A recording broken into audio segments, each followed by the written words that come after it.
Please like and share sa ating mga video para mas marami pa ang makapanood at mas malayo pa ang marating ng ating mga videos. Napakalaking tulong na nito sa ating channel. At exclusive lang po ang mga shoutout, perks, emoji and badge sa ating mga miyembro na Solid Kamanu Tribe. Bago magsimula ang ating video, shoutout sa ating mga Solid Kamanu Tribe member: Arnold Alvaro, Crislin Magos, at Merano family from Romblon. Like, comment, share and subscribe for more videos. Agad na ipinakita ng system ang bagong kakayahan ni Yuzio, isang pagbabago na tila nagbukas ng panibagong dimensyon ng kanyang kapangyarihan, likas na kakayahan, temporal na paghinto, 0.01 segundo. Ang abilidad na ito ay nagpapahintulot sa kanya na patigilin ang oras, bagamat sa isang napakaikling sandali lamang, at sa napakalaking kapalit na 1,000,000 espiritual na enerhiya sa isang iglap. Sa kasalukuyan, nauunawaan pa lamang niya ito sa mas mababa sa 1,000, isang patunay sa lawak ng potensyal na kailangan pang galugarin. Dahil dito, napasigaw si Yuzio ng may paghanga at bahagyang pagkagulat sa kanyang bagong kakayahan. Ako rin, ay may kakayahan na ring kontrolin ang oras. Ang kanyang boses ay puno ng pagkamangha, habang ang kaisipan niya ay naglalayag sa mga posibilidad na dala ng temporal manipulation. Sa kanyang gilid, ang Divine Flower ay tila nalalanta, ang mga talulot nito'y kumukulubot at ang sigla nito'y unti-unting naglalaho, dahil sa pagpapasa niya ng halos lahat ng kanyang espiritual na kapangyarihan. Anito, nailipat ko na ang lahat ng nakalap na espiritual na kapangyarihan sa iyong katawan, na nagpapahintulot sa iyo, banal na puno, na makakuha ng bagong kakayahan. Ang tinig nito ay mahina, halos pabulong. Si Yuzio ay napanganga na lang sa takot, na akala ay tuluyan ng mamamatay ang Divine Flower sa paghihingalo. Ang larawan nito ay nagbigay ng malalim na pangamba. Nasambit niya, mukha kang nasa bingit ng kamatayan. Ngunit sinagot naman ng Divine Flower ang kanyang pag-aalala ng may kakaibang lamang, ayos lang, kaunting pahinga lang ang kailangan. Kasabay nito, bigla na lang itong nag-inarte, nagkunwaring napaubo at may bahid ng pagdradrama na sinabing, mamamatay na ako. Ang munting pag-arte nito ay tila nagpapahiwatig ng kanyang paghahanap ng kalinga at atensyon, isang taktika na madalas nitong ginagawa.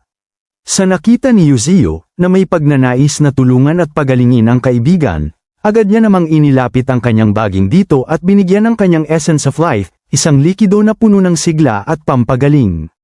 Ang Divine Flower naman ay nagtaka sa mga ginawa ni Yuzio, hindi inaasahan ang ganitong bilis at lalim ng pagtugon. Ang kanina ay tila pagod at para ng mamamatay na bulaklak ay ngayon biglang sumigla. Ang mga kulubat na talulot ay dahan-daang namumukadkad at muling nagkaroon ng kulay, dahil sa kapangyarihan ng essence ni Yuzio. Sinabi nito nang may pagkabigla at tuwa sa kanyang pakiramdam, biglang hindi na ako pagod. Anong klaseng mahiwagang likido ito? Ang kanyang tinig ay puno ng pagkamangha sa mabilis na paggaling. Habang sa mukha ni Yuzio, makikita ang matinding pagmamalaki at pagmamayabang, isang ngiti ng tagumpay ang sumilay. Aniya, hahaha, syempre ako ay malakas din. At siya ay naging seryoso, ang kanyang tingin ay nakatuon sa walang hanggan. Patuloy na binabanggit ang kanyang bagong kamanghamanghang kakayahan na kanyang nakuha, pansamantalang nakatakda ang oras sa 0.01 minuto. Kumokonsumo rin ito ng 1,000,000 espiritual na enerhiya. Isang napakakapaki-pakinabang, ngunit napakahirap na kakayahan. Ang bawat salita ay naglalarawan ng paggalang at pag-unawa sa bigat ng kapangyarihan. Tila ba masusi niyang pinag-aaralan ang bawat detalye ng abilidad na kanyang nakamit, umaasa na balang araw ay ganap niya itong makukuha. Dagdag pa niya, na may bahid ng pag-asa at pagpaplano, ang 1,000th comprehension, ay tila madadagdagan ko ang tagal mamaya. Hey! Umaasa siyang sa paglipas ng panahon ay lalo niya itong mapapalago at mapapakinabangan ng husto.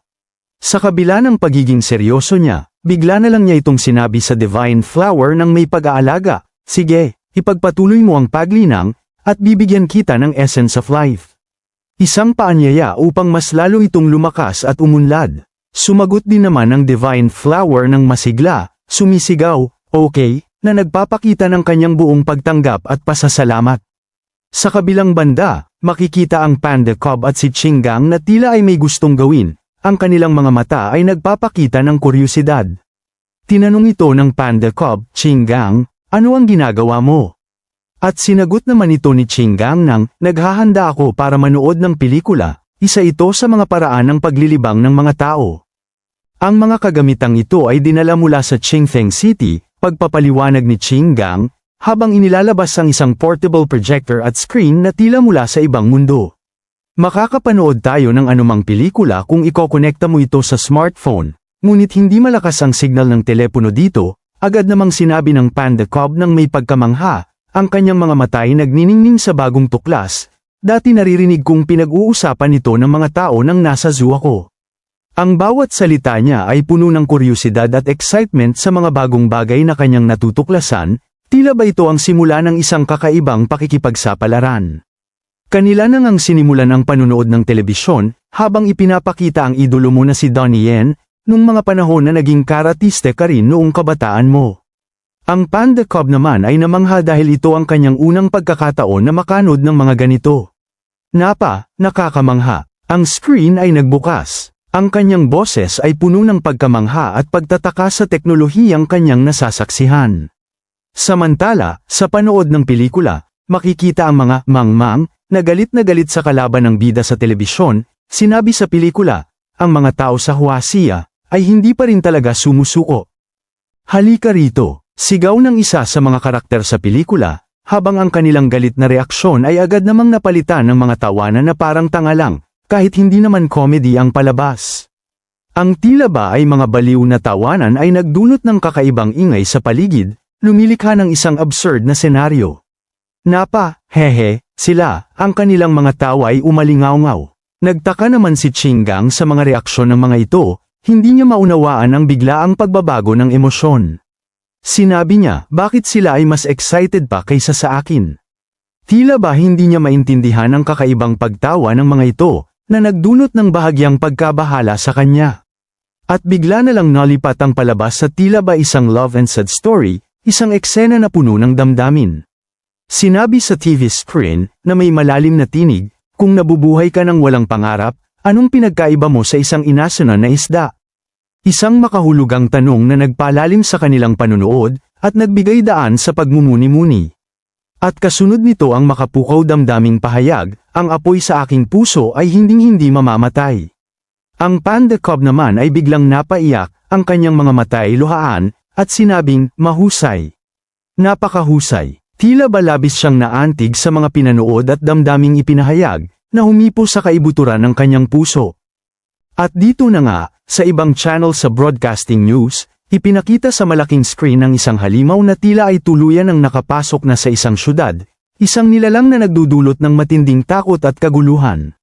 Dahil sa sobrang lakas nito, kahit ang kanilang pinakamalakas na sandata ay hindi man lang ito mapahinto sa pag-usad, kahit saglit lang, isang nakakabahalang senaryo ng kawalan ng kapangyarihan. Sinabi sa balita na may seryosong tinig ng tagapagbalita, pop-up. Breaking news, idineklara ng GAS City ang Level 1 Emergency Alert. Ang Panda Cobb naman ay natulala sa kanyang nakita at narinig ang hindi inaasahang halimaw na ito. Ang kanyang mga matay nakadilat sa matinding pagkabigla, tila ba nabigla sa bigat ng sitwasyon. Sa kabila ng matinding kaba, sinabi naman nito, Qinggang, tingnan mo ang balitang ito. Habang tinuturo ang halimaw sa screen, ang kanyang tinig ay may bahid ng pag-aalala. Habang si Qinggang naman ay walang reaksyon, ang kanyang tingin ay nakatuon pa rin sa kanyang ginagawa, sinabing, oh, okay. Tila ba hindi pa rin niya lubos na nauunawaan ang bigat ng balita o sinasadya niyang baliwalain ang panganib. Patuloy ang balita sa screen, ang bawat salita ay nagdulot ng matinding kaba at pag-aalala, isang transcendent fourth order anomaly ang lumitaw sa tubig ng Huasia, lalapag ito sa GAS City sa loob ng 28 araw. Ang babala ay malinaw, nagbabadya ng isang darating na kalamidad. Naglabas ang bansa ng Level 1 Emergency Alert, patuloy ng tagapagbalita, ang kanyang tinig ay nagpapahiwatig ng pagmamadali at pagkabahala. Lahat ng mamamayan ay ililikas sa Chaosan City, isang kagyat na utos para sa kaligtasan ng lahat, na nagdulot ng takot at pagmamadali sa mga residente.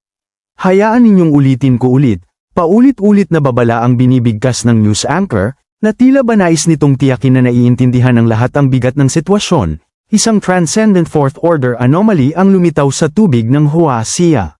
Nagpatuloy ang Panda Cub sa pagsasalita, na tila may napansin mula sa screen na nakakagulo sa kanyang isipan. Habang kanyang sinigaw, sandali lang. Ihinto, ang kanyang tinig ay puno ng pagkabigla at pagkadiskubre, na tila may malalim siyang nakita sa likod ng mga balitang ito. Habang si Qinggang ay sobrang busy, ang kanyang mga mata ay nakatuon sa cellphone, na para bang ngayon lang ulit nakahawak nito. Sinabi nito nang tila ba ay walang pakialam at nakatitig lang sa kanyang ginagawa, "Oh, okay." Sa paghinto ng balita sa screen, makikita ang isang babae na tumatakbo sa pagkawasak ng lungsod, isang nakapanlulumong tanawin ng kaguluhan at pagdurusa. Ito ang tila nakakuha ng interes ng Panda Cub, ang kanyang mga mata ay nanliit sa seryosong pagtingin. Habang ang Panda Cub ay mas lumapit sa screen, maigting na nakatingin sa babaeng pula ang buhok na tumatakbo. Isang kakaibang pagtutok ang ipinakita niya, tila ba may personal siyang koneksyon sa nakikita. Agad naman ito napansin ni Qinggang, at kanya naman itong tinanong, "Ano ang problema mo, Little Panda? May nakita ka bang kakaiba mula sa balita?" Ang kanyang tinig ay puno ng pag-aalala. Sinagot naman ito ng Panda Cub, kahit makikita sa kanyang mukha na tila ba nag-alala sa isang bagay, sinabing, "Hindi, wala lang ito." Ngunit ang kanyang panloob na pag-iisip ay nagkukumahog sa pag-aanalisa ng kanyang nakita. Habang patuloy pa rin ang kanyang pagtingin sa babaeng may pulang buhok, ang isip ng Panda Cub ay masyadong malalim, tila ba may koneksyon siya sa nakikita sa kabila ng distansya. Ang kanyang mga mata ay puno ng pag-aalala at kuryusidad, na para bang sinusuri niya ang bawat detalye ng babaeng tumatakbo sa gitna ng kaguluhan. Agad naman tumalikod ang Panda Cub at umalis na para bang hindi na interesado sa panunood, o sadyang ayaw niyang ipakita ang kanyang tunay na nararamdaman. Sinabi niya, "Aalis muna ako para maghanap ng makakain," na kahit nahalata naman na may gusto itong gawin, isang lihim na misyon ang nasa kanyang isipan dahil sa kanyang mga nakita sa balita. Na lang ang dalawa, sina Qinggang at ang Honey Badger, sa kanilang isipan at nagtitigan dahil sa reaksyon ng Panda Cub na hindi nila maunawaan. Ang kanilang mga mukha ay puno ng pagtataka, nagtataka kung ano ang tunay na motibo sa likod ng biglaang pag-alis ng Panda Cub. Sa kabilang bahagi ng lugar, makikita sila Mantis, Flash, at si Thorn, na tila lubos na nasisiyahan sa kanilang kinaroroonan. Sinabi ni Thorn nang may pagpapahalaga, "Napaka-komportable ng spiritual pool dito." Ang bawat isa sa kanila ay tila nakakaramdam ng matinding pagpapahinga at pagpapagaling sa loob ng pool, na nagpapahiwatig ng kanyang natatanging katangian.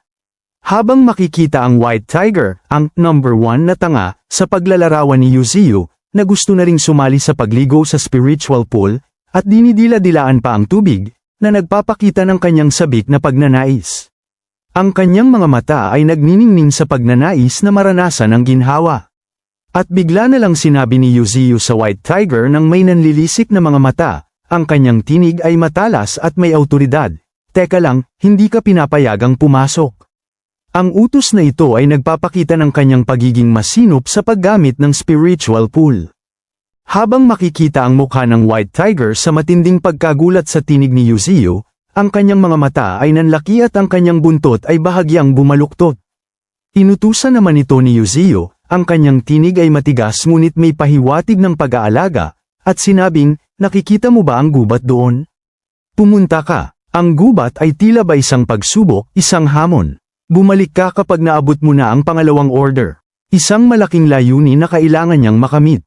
Makikita naman ito na tila ba ay tinatamad, nakabusangot ang mukha at ayaw pang sumunod. Ang kanyang mga tainga ay bahagyang nakababa, nagpapakita ng kanyang pagtutol. Agad naman ito hinampes ni Yuziu ng marahan ngunit may diin, habang sinasabi na, "Bilisan mo at pumunta ka na." Napamiyaw na lang sa sakit ng pagkakahampas ni Yuziu, isang munting tunog ng pagrereklamo. Katabi nito, ang Golden Ant, si Flash, ay biglang umahan mula sa spiritual pool, ang kanyang katawan ay nanginginig sa matinding enerhiya, na tila ba ay meron siyang nararamdaman na kakaiba sa kanyang katawan at sinabing, "Ang pakiramdam na ito. Ako ay malapit na." Ang kanyang boses ay puno ng pagkasabik sa inaasahang pagbabago. Hindi na natapos ni Flash ang kanyang sinasabi, sapagkat isang malakas na enerhiya ang biglang bumulusok papunta sa himpapawid, nagdulot ng malakas na hangin at pagyanig.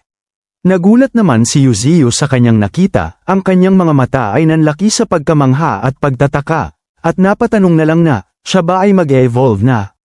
Ang kanyang kaisipan ay nagkukumahog sa pag-aanalisa ng enerhiya na kanyang nararamdaman. At bigla na lang ipinakita ang napakaastig na bagong anyo nito. Sa system, ipinakita ang bagong antas at kakayahan ni Flash, Transcendent Second Order. Ang bawat detalye ay naglalarawan ng kanyang pagbabago at pagiging mas malakas, likas na kakayahan, power overturn nagtataglay ng nakakatakot na potensyal na higit pa sa karaniwan. Kasama rin ang mga bagong kakayahan, sharp scales ang ibabaw ay nababalutan ng isang layer ng ginintoang kaliskis, nagbibigay ng matibay na depensa. Blade arm 6 na kamay na kasing talas ng karit, may kakayahang putulin ang anumang bagay. Strength engravings kayang sumipsip ng 1/4 ng lakas at gawin itong sariling lakas, isang mapanlinlang na abilidad. Strength multiplication kumukonsumo ng malaking halaga ng espiritual na lakas. Hindi kailanman naglalabas ng kapangyarihan ang katawan at hindi na ito gumaganti. Mawawala ang epekto sa sandaling tamaan ng kalaban.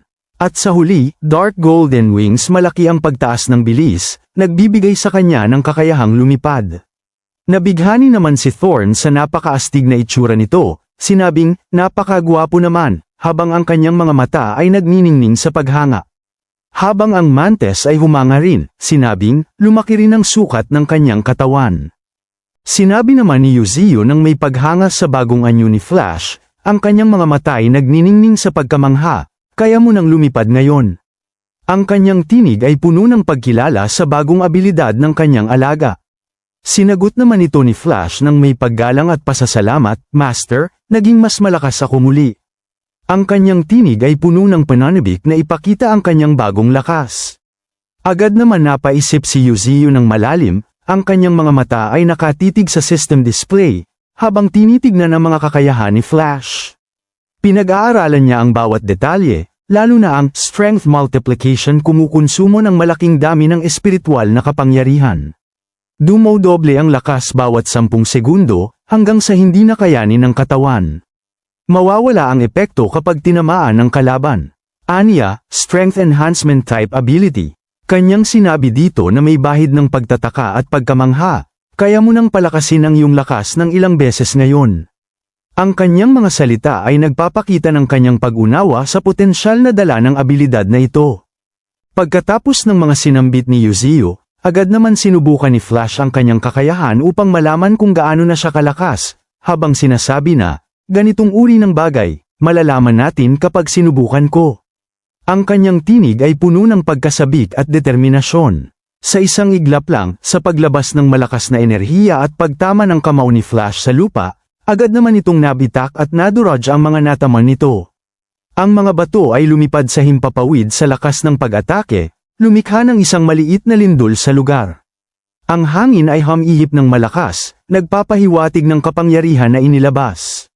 Habang ipinakita ang laki ng pinsala na naidulot nito, nag-iwan ito ng napakalaking bakas sa kanyang kinatatayuan, isang malalim na hukay at basag na lupa na nagpapatunay sa kanyang bagong lakas. Ang paligid ay nagbago, mula sa tahimik na lupa ay naging isang pinangyarihan ng matinding pagkawasak. Pagkatapos niya itong subukan, kanya naman sinambit na ito ay 2 beses lang itong mapapalakas. Ang kanyang boses ay tila may bahid ng pagkadismaya, na tila ba hindi pa ito sapat para sa kanya.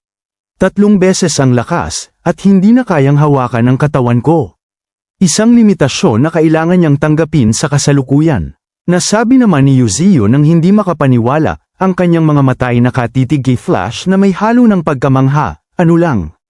Mahina pa ba yun? Ang kanyang tanong ay puno ng pagtataka sa labis na pagkababa ng tingin ni Flash sa kanyang sariling kakayahan. Dagdag niya, malakas na yan, isang pagpapatunay sa kapangyarihan na kanyang nasaksihan.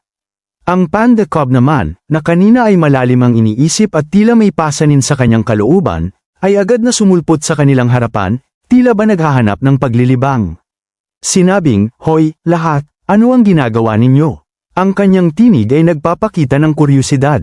Ang na-fall in love naman na Divine Flower ay agad na nasabik sa pagdating ng Panda Cub, na tila ba ilang taon niya na itong hindi na nakita, at sinabing, ang gwapong lalaki ay nandito.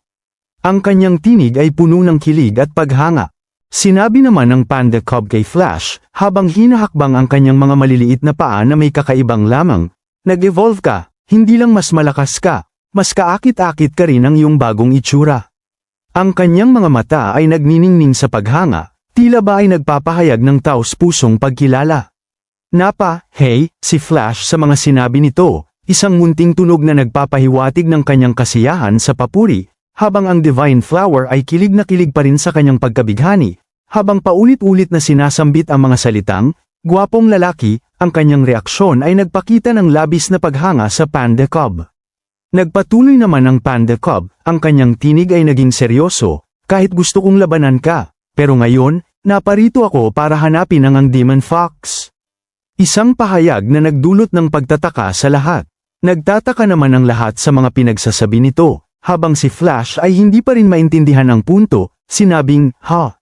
Agad niya nang tinalikuran ng iba at humarap sa Divine Tree, habang ipinakita ang Demon Fox na nakaupo sa mga sanga, ang kanyang mga mata ay matalim.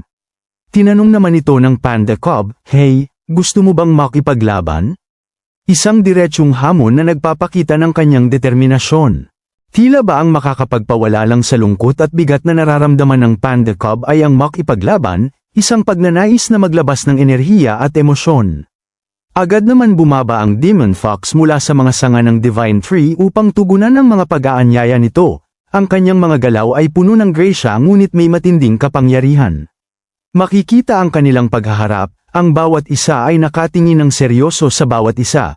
Ang kanilang mga mata ay nagbabanggaan sa isang tahimik na paghahanda para sa labanan.